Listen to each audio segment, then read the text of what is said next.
in better shape than in some. I have a quick question on the follow-up of, you know, when you look at just infusing money, like Ursula said, there's, you know, how, when, and then the compensation package. And I think that the members have alluded to this. It's going to take changes in a lot of different ways, like we did with TRS, and we still continue to work on TRS. And another one is our investment strategy. So currently on the corpus, what's our return on investment? The return on investment assumption is 8% per year, but I believe in fiscal year 14, the agency returned closer to 14%. Good, good. So there's good times, bad times, and our assumptions, and those are the things that we have to look at too as well, which we do with others, like your TIMCO and things like that. And I look forward to working with you, Madam Chair. Thank you. Yes. Senator Whitmire was next. Senator Cohurst, we can sit here and massage it any way we want to. Obviously, they had a good return because of the market, but let's get back to the LTIP statements and not beat around. The fix is to spend more money. It would be one thing if we don't have the money. You know, I and others probably didn't do a good job yesterday before we voted no to return $4.6 billion. What the other options were available. And you read today's paper about the big spend, and all due respect to those that are doing the spending, about property tax cuts, billions of dollars. Truth is, it's $200, $233 per Texas family. I don't care what party my constituents belong to. If they had an option to spend monies to prevent a fund from growing at $500 million a year, when we're looking at the rainy day fund's got $12 billion. I think most reasonable people think this could be considered a rainy day crisis. Monies that we're going to leave on the table below the spending cap, approximately $7 billion. We may leave town with a $19 billion savings account, Madam Chair. And I understand the concept of the spending cap, although we've been here when we went above it for good reason. But you can, and Senator Huffman, I applaud your leadership, but I'm not so sure this ought to be the burden of one senator. This is, somebody's got to have their name on it, but it ought to be the responsibility, and people ought to be held accountable, all 31 of us. So we can sit here and say, we're going to have a plan, we're going to study it. It's not complicated. You just decide to spend the money where it's best used. And if we didn't have it like previous years, it'd be one thing, but you're talking about being irresponsible, of allowing money to be thrown away, meaning we're going to spend $500 million, but then we're going to leave here with billions, drawing very little interest. I think what we ought to do, Madam Chair, is come up, because we've had similar conversation about deferred maintenance. We came up with a model, a very unique model, to deal with it over the next several years. So why wouldn't we come up with a similar model for the pensions in the next few weeks? Talk about how we will fund it, whatever it takes of available funds. But I get frustrated by listening to the dialogue, all well intended, but Senator Watson, we don't have to study it, we don't have to think about it, we don't even have to have a plan. The plan would be to spend available funds on a very worthwhile project, and I would hope we'd work with the House to not return $4.6 billion and say we really did something great, when in another area of government we got a tab that's just running out of control. Senator West? I just want to make sure I understand this. We're paying 8% on the unfunded liability, right? No, the investment return would be on the assets that they're investing. They're assuming 8% return on those investments. Okay, so what are we? Okay, so, and maybe I'm just misunderstanding this piece. Are we paying? Thank you very much. All right. So, as it relates to, are we having to spend any monies on the unfunded liability? Yes, the state is contributing. The decision document would increase the contribution to 9.5% of payroll. All right, I'll get back to you. Senator Whitmire. One last thing also on my notes. The fact that agencies don't ask for the real cure is because whether it's the employee's pension, multiple other agencies, we've pulled out them, they just are afraid to ask for the real fix. So the fact that they only ask for a piece of it, in my office, that just means no one asked them whether, as we dealt with deferred maintenance. Parks and Wildlife sat before the deferred maintenance working group and said, we've never been allowed to ask for it, politically speaking, and I would think that would almost apply to the fix for the pensions. We've never, I mean, the lady was very candid, the director, a couple weeks ago, and said it's going to affect could affect the state's ratings, et cetera, so.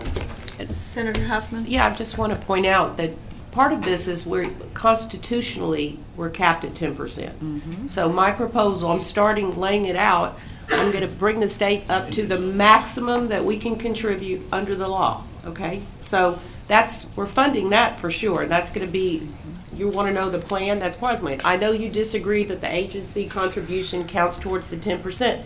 That's something we can talk about. There's other ways maybe to get around that by charging an administrative fee per employee to the agency. Maybe that gets around it. So there are ideas out there and ways to do it, but I do feel like we're putting all we can at this point towards the problem. It's not solving the problem, but there are other fixes that we can do if we have the will to do it, and that's what I suggest we sit down and talk about. But I do think if the state had made this commitment 15 years ago to go up to 9.5%, which 10%, which I'm proposing right now, we wouldn't be in this fix. You're right, Senator Eltai, but we are. So I'm trying in good faith effort to make the commitment by the state, pay for it, and try to solve the problem. Senator Watson? Thank you, Madam Chair, and thanks, Senator Huffman. I'm going to go ahead and be a yes on this because of where the money is on it as one aspect, and with a recognition that it's one aspect. But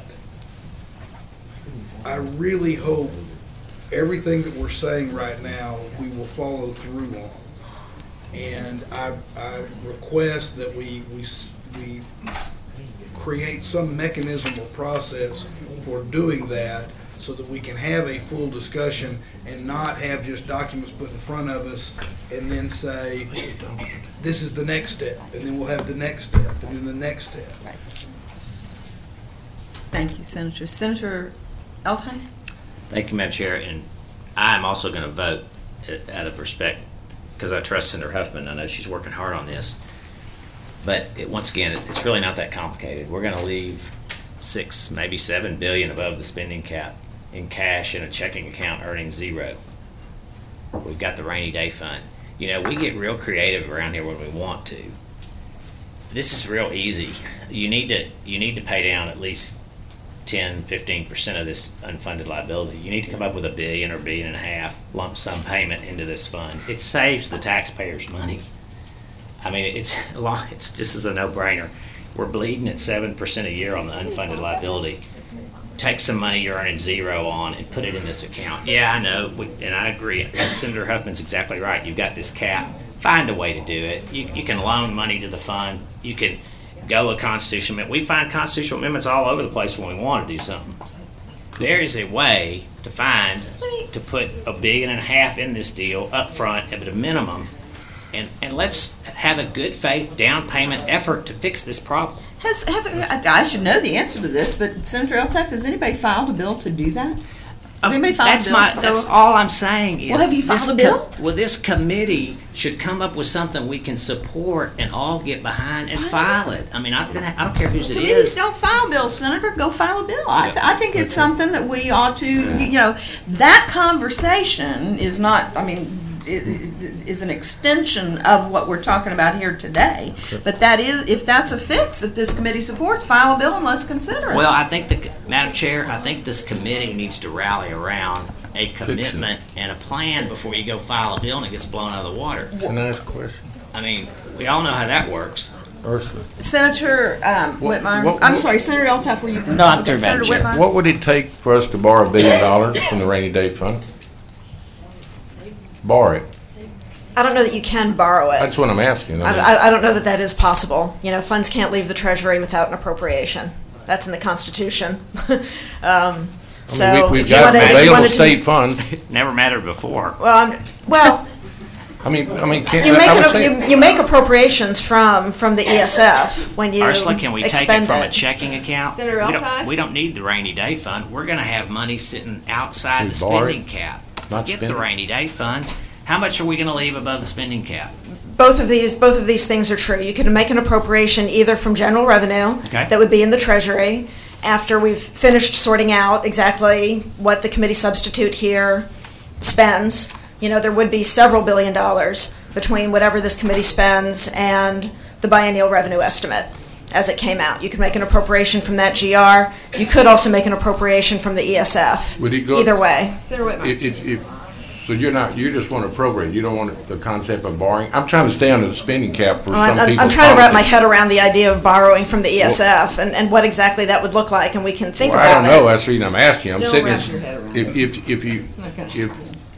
But Madam well, it won't Chair, happen if we don't talk about it. this is what we're wanting. Senator Altai. The This, solution. this is really what we're talking about when we say let's come up with something, it's a new day, we're gonna be bold, we don't look in the rearview mirror. Okay, let's come up with a plan to inject some cash into this thing.